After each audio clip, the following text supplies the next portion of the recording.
We had a wonderful event this past weekend up in Maine where we had 3 of our fighters competing, and they all displayed excellent boxing and adhered strictly to the Bambara boxing system. We've pulled some of those excellent moments aside for educational purposes, and I'm going to break them down for you folks today. Let's get into it.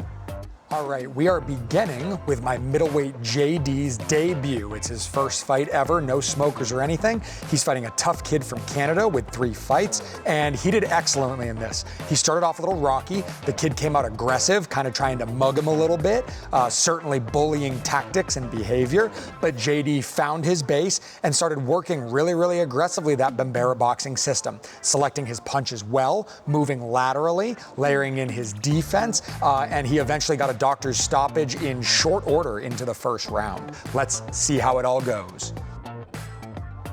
And we are off. Kid's a tough southpaw, and you can see immediately he's bowling forward, he's cuffing, he's slapping, he's pushing. He knows that JD is a debutante, and he's trying to take him kind of out of his game. JD's struggling to keep up here. Couple breaks because things are getting messy. If one guy's roughhouse and the other guy's new, it's really hard to have a nice clean fight. And again, I talk about the cuffing. You can literally see here, as I throw this in reverse, you can see his opponent literally throws like a karate chop at JD with his right hand. He walks in and he chops in with the side of his hand at JD's arm.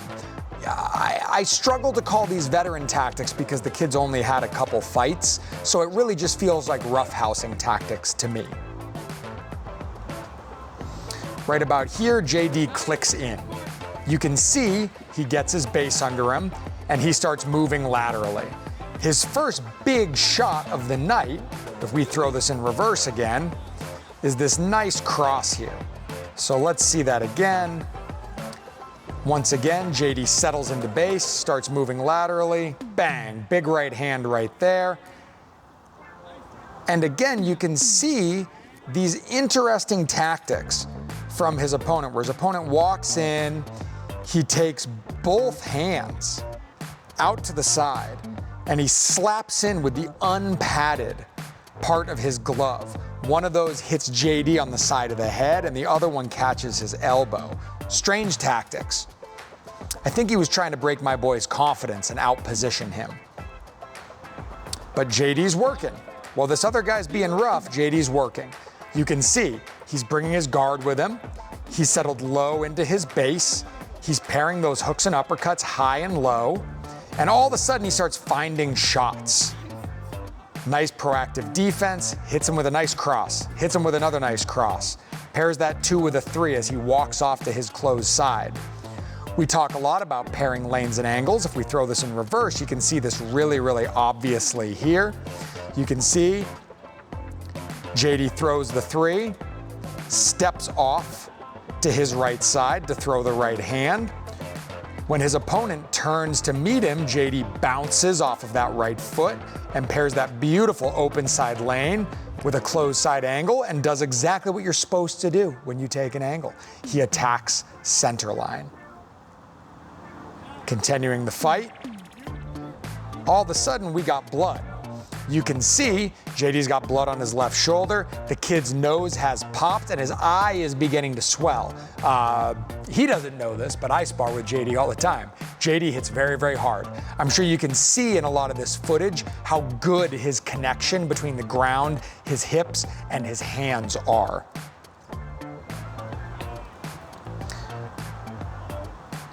Always keeping his base and understands how to tie up that arm and hunt for elbow side. We swing back here. Excellent inside tactics.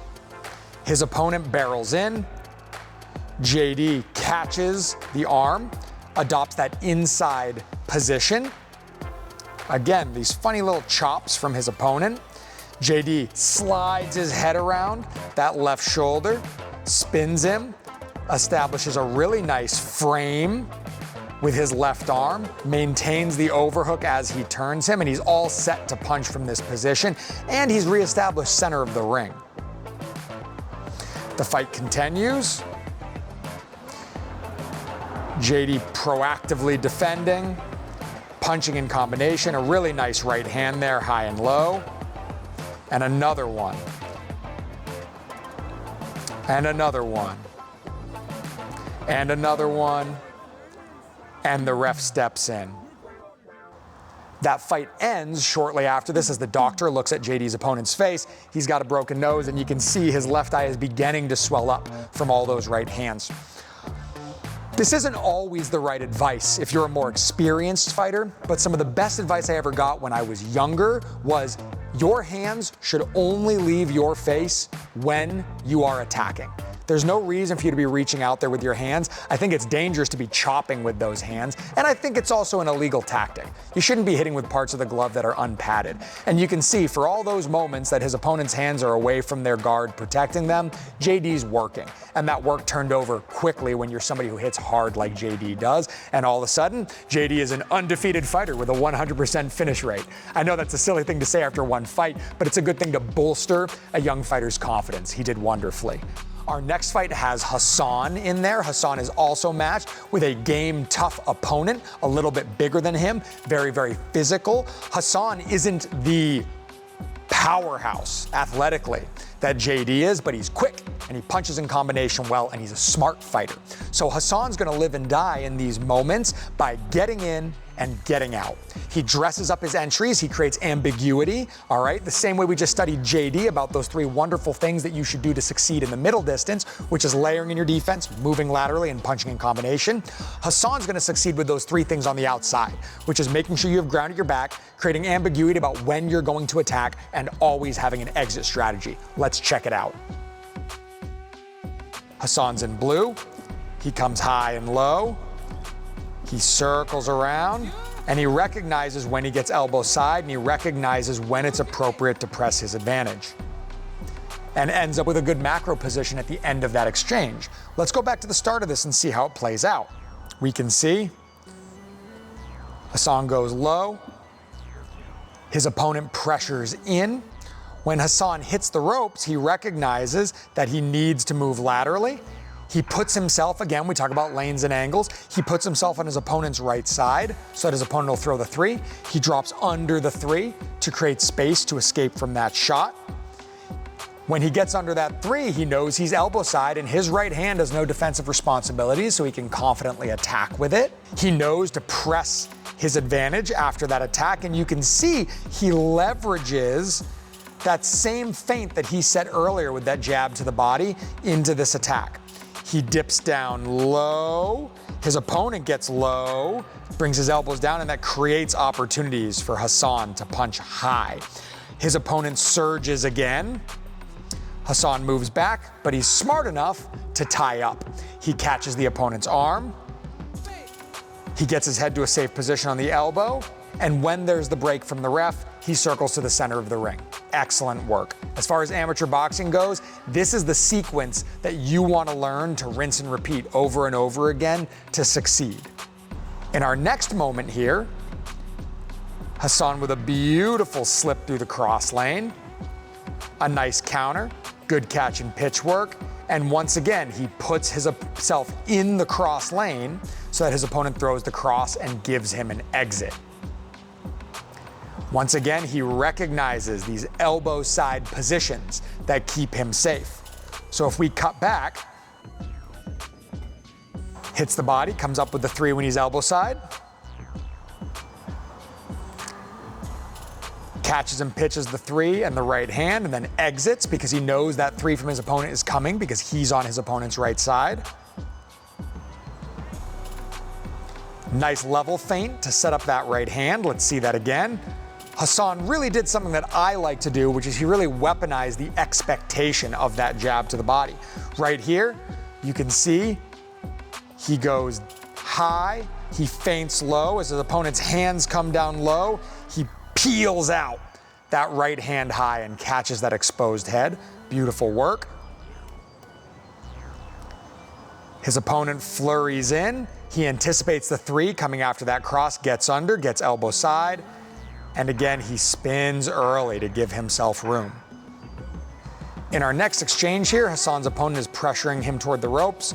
Hassan uses a nice check hook to create a little bit of space, turns his opponent into the 5-4, attacks that liver, and then again is establishing these elbow side positions that are allowing him to counter with conviction.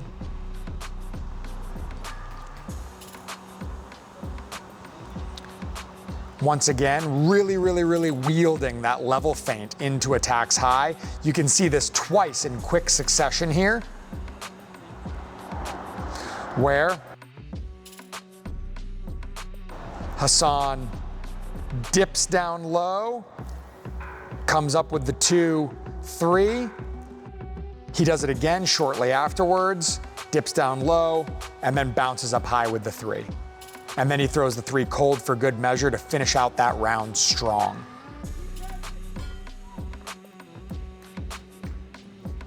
Some highlights from the third round here. You can really see in his opponent's body language how Hassan's been working the body and Hassan's been making him move his legs. You can see his opponent is tuckered. Hassan's jabbing the body, going low-high, just like in the last round.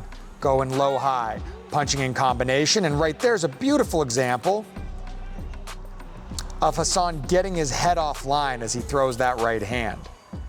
You can see Hassan slides his head off to the side as he throws that shot so that it blades his body and takes away that nice flush surface for his opponent to land on. And then he's got an exit strategy, which is exactly what you want to do if you're fighting on the outside. Always have an exit strategy. That's one of the 3 things. Let's see that all again. Dip, fire, exit. And a nice tie up and a spin to the center of the ring. Hassan won the first round, lost the second round as his opponent tried to get physical with him, and then rallied for the third round to win a good decision. Excellent work from Hassan.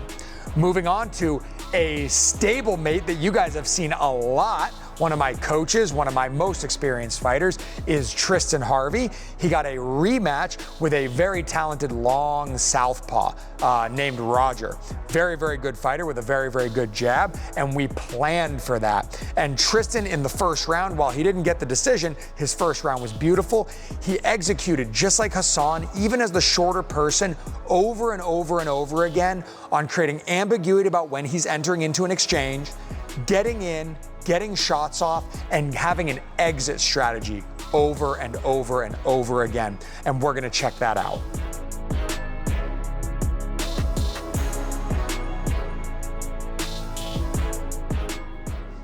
Good. Tristan starts the round. You can see he's feinting. He's layering in his defense. Right there, he didn't get a shot off, but he got all the way in on his terms, and he got all the way out without getting tagged.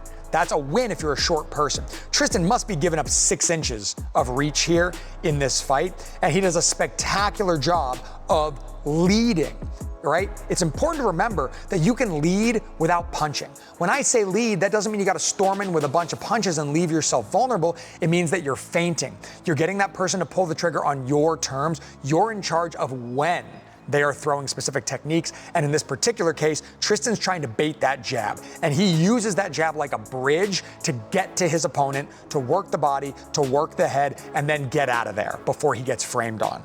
Let's see how it all plays out. Continuing forward. You can see he feints, he layers in his defense, and he works. Again, he gets tagged there on the way out, but he gets the better of that. He lands 2 shots to his opponent's 1. He creates traffic in the jab lane, which is so important against the southpaw because you share a jab lane.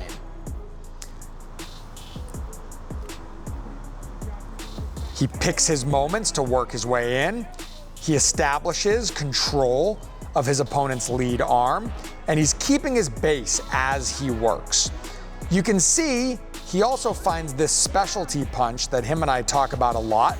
There are a couple specialty punches when you're in an open exchange. You can throw your overhand lead, as Tristan does here, and you can also throw your long rear hook around your opponent's hand if they're pawing that straight.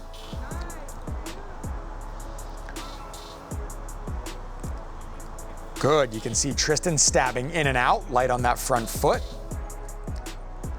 And again, stabbing in and out, light on that front foot, where he's getting that shot off before his opponent can pull that tripwire jab to catch him and punish him for trying to step in.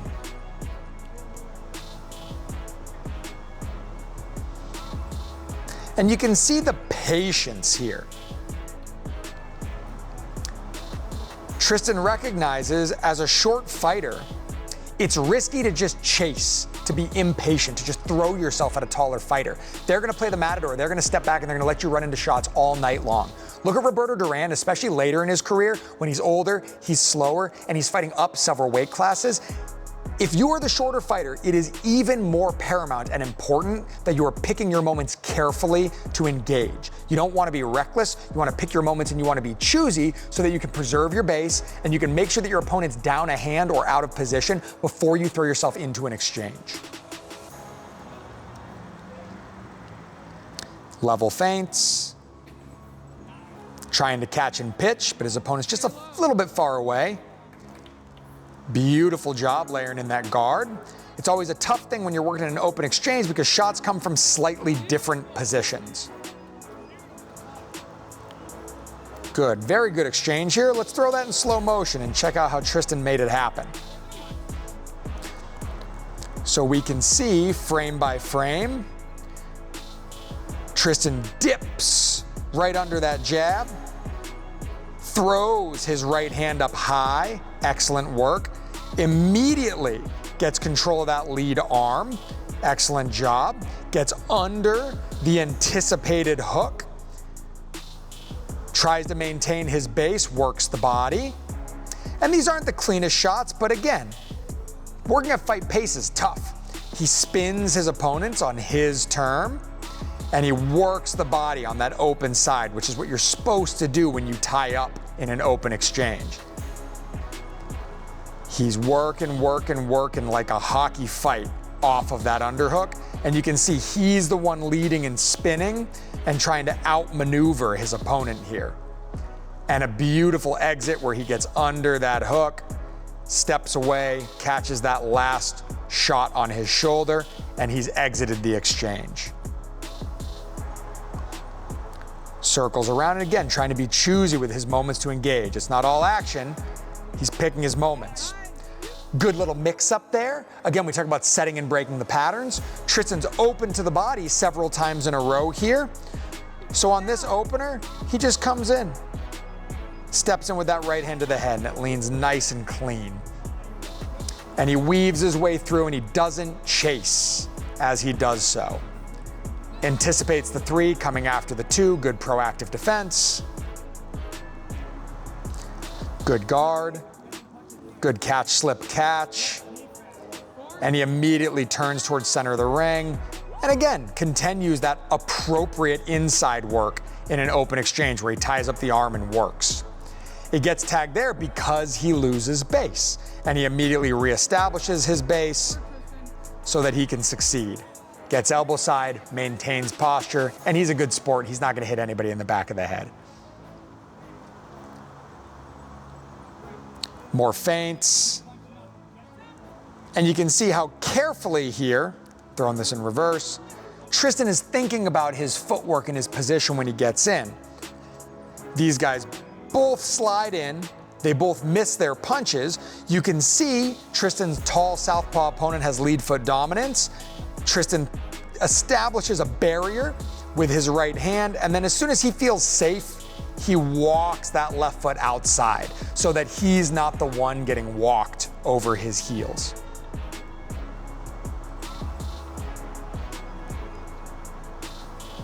Good. Trying to stay nice and relaxed and composed, and we're back at it. Good. More level feints from Tristan, creating a barrier with that hand. Excellent traffic. Again, you put your guard where your guard needs to be. It's really obvious here, you can see, as Tristan steps through with that right hand, his opponent takes that open side angle, is playing the role of the matador. It doesn't do Tristan any good to have his guard in front of him. he gets that right hand on the right side of his head, pivots out, and matches that position. Excellent athletic work. Beautiful, steps in high with that quadrant jab. We spend a lot of time talking about how when you're in an open exchange, you need to learn 4 different types of jabs. You need to throw that neutral jab up center line like Usyk does. You need to throw that arcing jab over the shoulder. You need your drop jab, and you need a step jab to your closed side. Right here, you can see Tristan understands that because his opponent's lead hand is a barrier to his jab, he's got to throw that neutral jab like Usyk up center line as he steps across to land that. He needs to bring his jab lane into his opponent's center lane to land that shot. And you can see, just like Pernell Whitaker, he steps that foot inside of his opponent's foot. Lead foot dominant is great if you're setting up the rear hand, but if you're setting up the lead hand, it's okay to have your foot on the inside.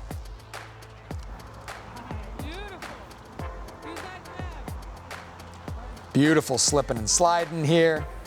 And that's the end of a round.